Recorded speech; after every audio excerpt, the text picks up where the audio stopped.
Welcome back, everyone. You may have just bought your brand new Samsung Galaxy S21, and I'll go ahead and break down some of my favorite best tricks and tips, whatever you're going to call it, the first things you should do as soon as you go and pick up a Samsung Galaxy S21. Now, I'll definitely tell you, you're in good company. A lot of people probably are going to pick up either the S21, S21 Plus, whichever S21 you're going to pick up. There's going to be a ton of people who own it probably throughout the year or so. The very first thing that I would probably recommend every single one of you doing as soon as you pick up a Samsung Galaxy S21 is to update your device. Now, the way to do this, I'm pretty sure a lot of you know this, but what you want to do is you want to hop into your settings. So you want to go to settings right here. You want to probably come into this page. You want to scroll all the way down until you see software update, and you just want to tap on that. You'll come into this panel. You want to go ahead and click download and install, and all you're going to do is just download this update and install it. And the reason this is so important is because typically when you go ahead and you buy your Samsung Galaxy S21, it isn't necessarily going to be getting the updates while it's still in the box. It's going to be outdated by the time you pick it up. So your best bet is to update it to the most recent version of software that's available for that device. Now, if you're watching this even a year from now, 2 years, or even 3 years from now, I would still recommend you doing this, mostly because your phone may be outdated and you want to go ahead and update your phone to the latest and greatest software that supports it. So that's pretty much the number one thing I would recommend doing for all new owners of the Samsung Galaxy S21. Now, the next thing I would recommend doing is honestly another huge thing that I recommend every single person to do as soon as they buy a Samsung Galaxy S20 or S21 is to turn on the motion smoothness, aka 120 Hz. So what this does is pretty much, if you ever used a phone before, pretty much it was probably on 60 Hz, but 120 Hz is something that's so awesome, and it makes the whole entire phone feel so much smoother. So in order to do this, what you want to do is you want to make your way back into your settings panel. You then want to go ahead and scroll into display, which is right here. And then what you want to do is scroll into motion smoothness, which is right here. Now, typically, as soon as you buy your Samsung Galaxy S21, your device will probably already be on the motion smoothness, feature. But just in case it isn't, I would recommend going into this specific, option and clicking adaptive. And this will actually make it so it goes to 120 Hertz. Sometimes I think it may even go to 90. It'll structure between 60 to 120 Hertz. And that is something that's really, really cool. But if you want to save some battery, I would also recommend just using standard if you want to save some battery. But it's been a minute since I used standard, and I'm so used to adaptive. And I can definitely tell you 120 Hertz does a humongous difference for sure. And the next thing I would probably tell you is to enable dark mode. Now, I like using light mode when I make videos because it looks better, but dark mode, I use it on my personal phone. I love dark mode a lot. And in order to actually utilize this, you just want to swipe back. And what you want to do is swipe up, and you'll be able to see the dark mode option. Now, on an OLED display, which is exactly what this phone has, there are a lot of benefits for using an OLED panel. And, when you have dark mode enabled, it actually will go ahead and darken a lot of different, UI elements throughout the whole entire phone. You can see the folders are darkened, this is darkened, and I think the control center up top, if you go and swipe down, this is also darkened as well. And this is really cool because it saves a little bit of battery life. And some people may just prefer, dark mode in general. Now, like I stated, I like having light mode on when I make videos, but other than that, I'm pretty much always on dark mode, and it really is one of those cool features. So that's probably the next thing I would recommend too. And then the next thing, which is also under display, so in case you're, not keeping track, you want to go into your settings, you want to go into display, and this is something that, I don't know what my phone's doing, this is something that I don't know why Samsung just doesn't, enable by default, but it's basically the gesture-based design. As you can see, we don't have the nav bar button anymore on the bottom. We have this new swiping thing, and for some reason, Samsung doesn't enable this as soon as you buy it, which I find really weird, but you can enable it within the display settings. So you want to go into display, you want to scroll down into your navigation bar right here, so you want to click there. And then what you want to do is you want to click on the swipe gestures. So right there, swipe gestures, you just want to make sure this one is enabled. You can see the buttons here. This is typically when you buy your phone, it pretty much just looks like this. I don't really like it, first of all. It takes up a little bit of the display, but also the burn-in, whenever your phone gets burning, because it's bound to happen, it'll go ahead and have these buttons at the bottom, which is so annoying. By having this, the maximum that can happen is that little line, and it disappears most of the time too. So that's pretty much how you enable your specific gesture-based design, and it's something I always recommend people to do. Now, this next thing, if you guys actually didn't know, on the side of your phone right here, there's a little power button, but it's not. It's like a side button that, Samsung puts the Bixby on. So when you hold it most of the time, it'll go ahead and open up Bixby, and it's the most annoying thing. It's almost inappropriate, it's borderline there.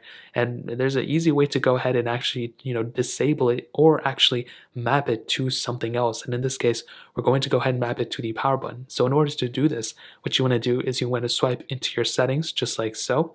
Then what you want to do, and I don't know why it always takes me right there, but then what you want to do is you want to go ahead and go down into advanced features, which is typically right here. So you want to go ahead and click there, and you're going to see a little button that says side key.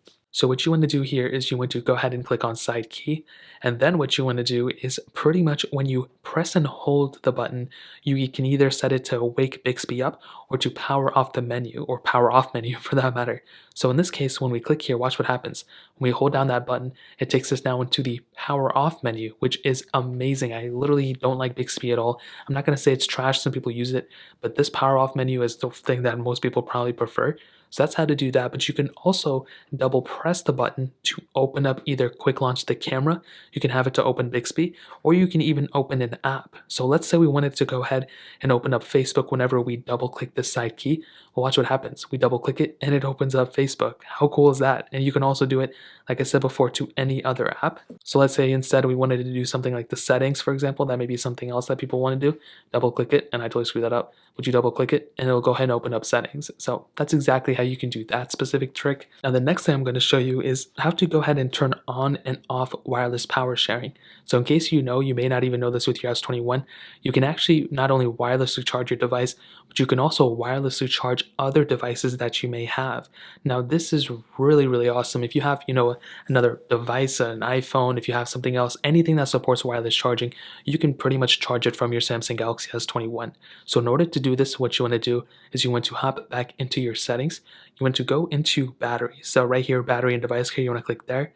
Then you want to click on this little battery option, which is right here. So go ahead and click there. And what you'll see right here is this wireless power sharing option. So all you have to do is click on wireless power sharing.